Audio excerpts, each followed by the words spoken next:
हर पल आपके साथ। नमस्कार, आप देख रहे हैं हरपल न्यूज और मैं हूं आपके साथ तनु बालियान। गुजरात राजस्थान के खास बुलेटिन में आपका स्वागत है। गुजरात राजस्थान के बुलेटिन में बात करेंगे कुछ अहम और बड़ी खबरों की, लेकिन उससे पहले एक नजर अब तक की सुर्खियों पर।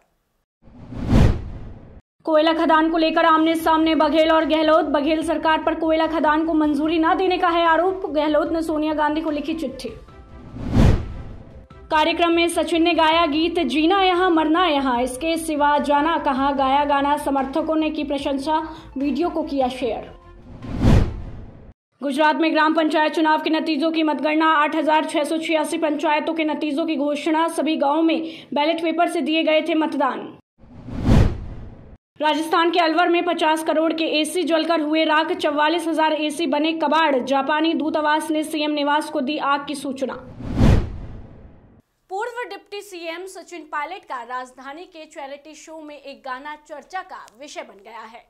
अल्बर्ट हॉल पर रोटरी क्लब के कार्यक्रम में सचिन पायलट भी रोटरी क्लब के इस कार्यक्रम में पहुंचे थे। आपको बता दें कि पायलट ने यहां 1970 में आई फिल्म मेरा नाम जोकर का गाना जीना यहाँ मरना यहाँ, इसके सिवा जाना कहा गाना गाकर सुनाया था। वहीं पायलट के इस गाने को उनके समर्थक खूब शेयर कर रहे हैं। पायलट ने चैरिटी शो में ये गाना गाया, लेकिन इसकी सियासी हलकों में खूब चर्चा है। गुजरात के सभी जिलों के तालुका मुख्यालयों पर मतगणना शुरू हो गई है। 8,560 सरपंच पदों के साथ साथ 53,507 वार्ड सदस्यों की गणना की जा रही है। सरपंच पद के लिए 8,684 ग्राम पंचायत के 27,200 उम्मीदवारों के साथ ही वार्ड सदस्य के 1,19,998 उम्मीदवारों के भाग्य का फैसला आज होने वाला है। पहले सदस्यों के मतों की गिनती और बाद में सरपंच के मतों की गिनती की जाएगी। आपको बता दें, गुजरात राज्य में कुल 75% मतदान हुआ है। गुजरात पाटन जिले में सरपंच चुनाव और वार्ड के चुनाव नतीजे सामने आना शुरू हो गए हैं।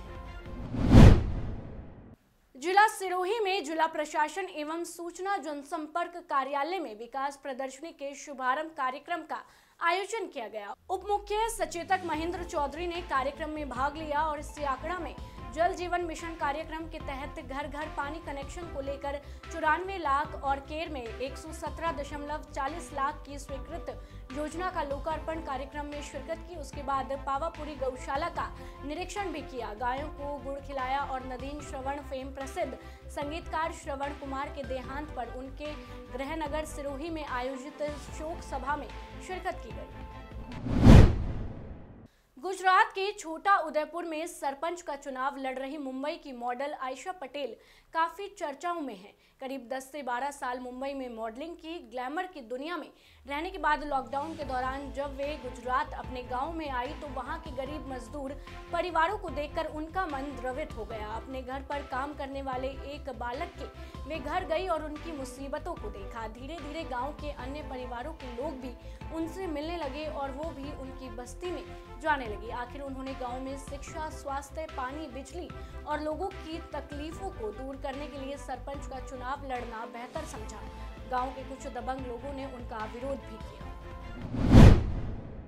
गुजरात में पुलिस भर्ती परीक्षा को लेकर मैदानी परीक्षा में जूनागढ़ में आने वाले परीक्षार्थियों के लिए पीटीसी संस्थान और वेस्टर्न लिमिटेड गांधीनगर के सहयोग से पुलिस भर्ती परीक्षा में आने वाले परीक्षार्थियों को लेकर खाने पीने से लेकर रुकने तक की सेवा दी जाती है। जूनागढ़ रामवाड़ी में लंबे अरसे से सेवा कार्य किया जा रहा है। रामवाड़ी में फ्री में रहने खाने की सेवा अविरत रूप से की जाती है।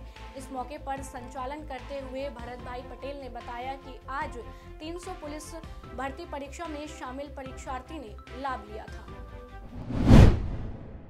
कोयला खदान को लेकर कांग्रेस के दो मुख्यमंत्री आमने सामने हो गए हैं। आपको बता दें कि राजस्थान सीएम अशोक गहलोत और छत्तीसगढ़ के सीएम भूपेश बघेल के बीच कोयला खदान को मंजूरी देने को लेकर ठन हो गई है। छत्तीसगढ़ के पारसा ईस्ट और एक दूसरे कोल ब्लॉक को केंद्र से मंजूरी मिलने के बाद भी बघेल सरकार अनुमति नहीं दे रही है। वहीं वहीं गहलोत ने अब सोनिया गांधी को चिट्ठी लिखकर राजस्थान के कोल ब्लॉक को छत्तीसगढ़ सरकार से अनुमति दिलवाने में हस्तक्षेप करने की मांग की है। आपको बता दें कि गहलोत ने नवंबर में छत्तीसगढ़ सीएम भूपेश बघेल को चिट्ठी लिखकर कोयला माइंस को जल्द मंजूरी देने की अपील की थी। बघेल को चिट्ठी लिखने के महीने भर बाद भी कोई कार्रवाई नहीं हुई तो अब सोनिया गांधी तक मामला पहुंच गया है। आपको बता दें गहलोत की चिट्ठी के बाद अब सोनिया गांधी के अगले एक्शन का इंतजार है।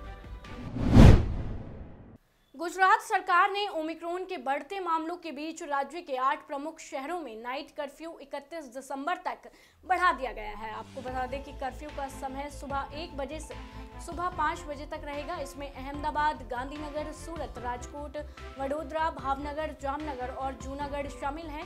साथ ही रेस्टोरेंट अपनी सेटिंग कैपेसिटी का केवल 75% ही इस्तेमाल कर सकते हैं। वहीं शादियों में 400 लोगों की सीमा तय की गई है। रविवार को राजकोट जिले में राज्य का पहला ओमिक्रॉन संक्रमित मामला मिला था। साथ ही अब गुजरात में फिलहाल 11 ओमिक्रॉन संक्रमित मिले हैं।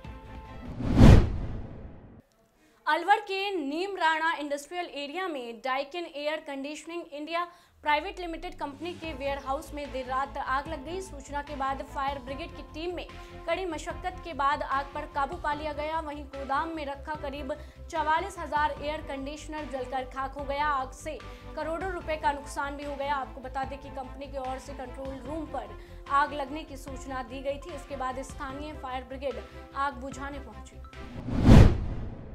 राजस्थान में कोरोना के पिछले 24 घंटे में 14 नए केस मिले हैं। सबसे ज्यादा 6 मरीज जयपुर में मिले हैं।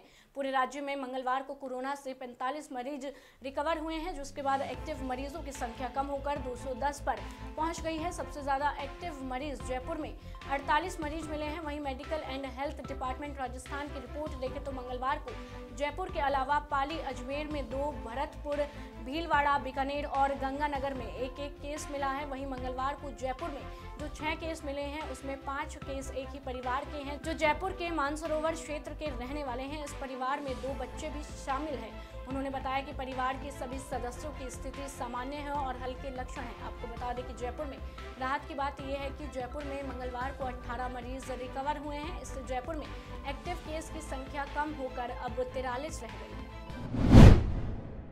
मनपा आयुक्त ने वेब पोर्टल पर रजिस्टर्ड हुए स्कूलों के साथ अलग अलग 3 चरणों में बैठक की। उन्हें कोविड-19 के अनुरूप व्यवहार करने, स्टाफ का 100% वैक्सीनेशन करने को कहा। गूगल लिंक पर क्वेश्चन बैंक तैयार कर स्टाफ की संख्या, छात्रों की संख्या, अभिभावकों की संख्या और वैक्सीनेशन का डाटा अपडेट करने को भी कहा था। मनपा की डिप्टी कमिश्नर और चीफ सेक्रेटरी स्वाति देसाई ने स्कूलों के साथ पहली बार बैठक में साफ कहा था कि कोरोना संक्रमण को रोकने के लिए स्कूलों को सरकार और सूरत मनपा की गाइडलाइन का सख्ती से पालन करना होगा।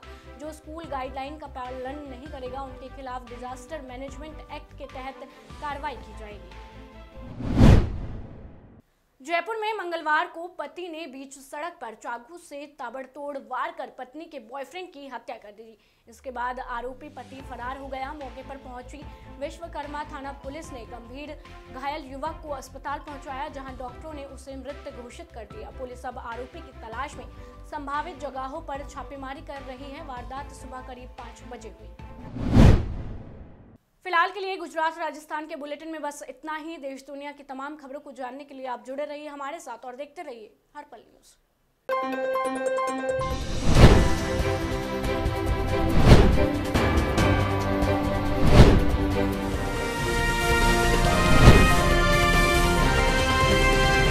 हर पल आपके साथ।